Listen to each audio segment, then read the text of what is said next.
ഏറ്റവും മികച്ച ഷോട്ടുകൾ കൂട്ടിവെച്ച് ടീസർ ഉണ്ടാക്കിയതാണോ, അല്ലെങ്കിൽ സിനിമയിലുടനീളം ഇത്തരത്തിലുള്ള ഷോട്ട്സ് ഒരുപാട് ഉണ്ടായിരിക്കുമോ എന്ന്? പാസിഫിക്ക സിനിമാറ്റോഗ്രാഫിയിൽ എത്രത്തോളം സാറ്റിസ്ഫൈഡ് ആണ്? ഈ സിനിമാറ്റോഗ്രാഫർ ജഡ്ജ് ചെയ്യുന്നത് സിനിമയ്ക്ക് ആവശ്യമുള്ളത് മാത്രം ഷൂട്ട് ചെയ്യുന്ന ആളാണ് നല്ല സിനിമാറ്റോഗ്രാഫർ എന്നാണ് ഞാൻ വിശ്വസിക്കുന്നത്. അതിൻ്റെ അകത്ത് സിനിമാറ്റോഗ്രാഫറിൻ്റെ കഴിവ് കാണിക്കാനല്ല, അതിൻ്റെ അകത്ത് ഞാനൊരു കുറേ ഗിമ്മിക്സ് കാണിക്കാം, ചിലപ്പോൾ അത് ഡിമാൻഡ് ചെയ്യുന്ന സിനിമകളുണ്ടാവും. ഞാൻ വിശ്വസിക്കുന്നത് ഈ ഡയറക്ടർ എങ്ങനെയാണോ ഈ സിനിമ നറേറ്റ് ചെയ്യാൻ ആഗ്രഹിക്കുന്നത് അതിനെ സപ്പോർട്ട് ചെയ്യുന്ന, അല്ലെങ്കിൽ അത് ഒരു ടേസ്റ്റ്ഫുള്ളി ചെയ്യുന്ന ആളായിരിക്കണം നല്ല സിനിമാറ്റോഗ്രാഫർ. അപ്പുവിനെ ഞാൻ ഇതിൽ മെൻഷൻ ചെയ്യാനുള്ളൊരു കാരണം, ഈ സിനിമയെ അപ്പു മനസ്സിലാക്കി ഈ ഒരു മാജിക്കൽ ഫീൽ ഈ സിനിമയിൽ കൊടുക്കുക. ഒരു ഇമാജിനറി വേൾഡ് നമ്മൾ പറയുമ്പോൾ അതിനെവിടെയൊക്കെയോ ഒരു പ്രത്യേകതകൾ, ഒരു അസ്വാഭാവികത തോന്നണം, എന്നാൽ അത് ഭയങ്കര ഗിമ്മിക്കായിട്ട് തോന്നരുത് എന്നുള്ളത് കൃത്യമായ ഒരു ലൈനിലൂടെ അപ്പു പോയിട്ടുണ്ട്. പിന്നെ ആ ലൊക്കേഷൻ ഒരു പുതിയ സ്ഥലമാണ്, അപ്പം നമുക്കത് കാണുമ്പോൾ അതിലെ എല്ലാ ഫ്രെയിംസും നമുക്ക് ഭയങ്കര ബ്യൂട്ടിഫുൾ ആയിട്ട് തന്നെ തോന്നും. അത് തന്നെയായിരുന്നു അർഫാസിന്റെ ഉദ്ദേശവും. ഈ കഥ നടക്കുന്നത് എവിടെയാണെന്നോ ഏത് ജോഗ്രഫി ആണെന്നോ ഒന്നും ഓഡിയൻസിന് മനസ്സിലാവരുത്. എന്നാൽ ഇതൊരു മലയാള സിനിമയാണോ എന്ന് ചോദിച്ചാൽ ഇതൊരു ഒരു ഇന്റർനാഷണൽ സിനിമ, അതായത് നമ്മൾ റെപ്രസെന്റ് ചെയ്യാൻ ആഗ്രഹിക്കുന്ന മലയാളത്തിൽ നിന്നുള്ള ഇതൊരു മലയാള സിനിമയാണ് പുതിയൊരു സ്റ്റൈലിൽ പറയുന്നത്. അപ്പൊ ആ ഒരു പുതുമ എല്ലാ രീതിയിലും കൊണ്ടുവരാൻ ശ്രമിച്ചിട്ടുണ്ട്.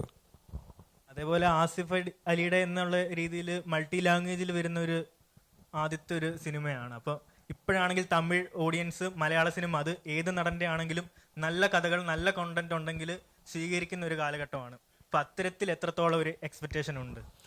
നമ്മൾ ഓരോ പ്രാവശ്യവും നമ്മുടെ സിനിമകളുടെ പ്രൊമോഷനായിട്ടും കേരളത്തിന്റെ പുറത്ത് പോകുമ്പോൾ ആളുകൾ പറയുന്നത് കേരളത്തിൽ നിന്ന് വരുന്ന മലയാള സിനിമയ്ക്ക് പ്രഡിക്റ്റബിലിറ്റി ഇല്ല എന്നുള്ളതാണ്. അവിടെ നിന്ന് വരുന്ന സിനിമകൾ ഇത്തരത്തിലായിരിക്കും, അല്ലെങ്കിൽ നമ്മൾ തമിഴ് സിനിമ എന്ന് പറയുന്ന പോലെ, തെലുങ്ക് സിനിമ എന്ന് പറയുന്ന പോലെ ഒരു ഐഡന്റിറ്റി ഇല്ല മലയാള സിനിമയ്ക്ക്.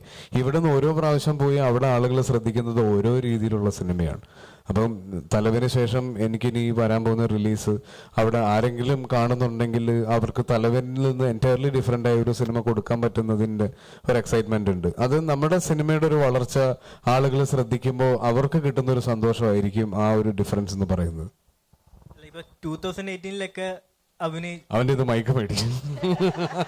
അല്ല, ഇക്കൊക്കെ അറിയാലോ, ഞാൻ ഫാൻ ബോയ് ആയതുകൊണ്ട് ചുമ്മാ തമാശ പറഞ്ഞു. 2018-ലൊക്കെ ഇക്ക ഉണ്ടായിരുന്നു. അത് ഇന്ത്യ ഒട്ടാകെ, ഈവൻ ഓസ്കാറിൽ വരെ പോയൊരു സിനിമയാണ്. അപ്പം അതിൽ അഭിനയിച്ച ഒരു ആക്ടർ എന്നുള്ളൊരു നിലയ്ക്ക് ഇപ്പം മൾട്ടി ലാംഗ്വേജ് അല്ലെങ്കിൽ വേറെ ലാംഗ്വേജിലൊക്കെ ചേട്ടന് കോൺഫിഡൻസ് ഇല്ലാന്ന് പറഞ്ഞിട്ടുണ്ട്. അപ്പം അതിന്റെ ഒരു ആവശ്യം ഇനി ഇല്ലല്ലോ, കാരണം ഇപ്പം ഇന്ത്യ ഒട്ടാകെ ഉള്ള ആൾക്കാരൊക്കെ കണ്ട്. കോൺഫിഡൻസ് ഇല്ലെന്ന് പറഞ്ഞത് എനിക്ക് മലയാളത്തിൽ നിന്ന് ഞാൻ പോയി മലയാള സിനിമയെ റെപ്രസെന്റ് ചെയ്ത്, അല്ലെങ്കിൽ അവിടെ നിന്ന് വന്നൊരു ആക്ടറാണെന്ന് പറയുമ്പോൾ എനിക്ക് അവിടെ കിട്ടേണ്ടത് അങ്ങനെ ഒരു വേഷമായിരിക്കണം എന്നൊരു ആഗ്രഹമുണ്ട്.